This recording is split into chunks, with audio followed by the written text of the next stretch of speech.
does that. I mean, all I gotta do is maybe adjust the angles that the arms are at currently, because they seem to be able to swing further backwards than I would like.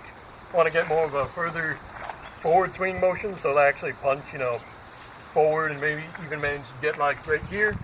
But, I can always just work around that when I'm piloting by just attacking whatever my opponent or whatever at a bit of an angle, so it would be kind of like, eh. And then to get with the other arm, you have to, like back up, then turn and then go, Or I can work on seeing how the hip rotation actually affects the ability to reach. And then tightening a few things down and adding more support, we'll probably be able to get Marduk working real nicely. And then all I gotta do is make sure that she still runs. Maybe put that on my tension post back where it should be, and then that will be it. So, if you do enjoy my content, be sure to like and subscribe. And if you know people who like giant robot tape, share this with them too. Maybe they'll still like it. And until next time, keep driving your giant robot.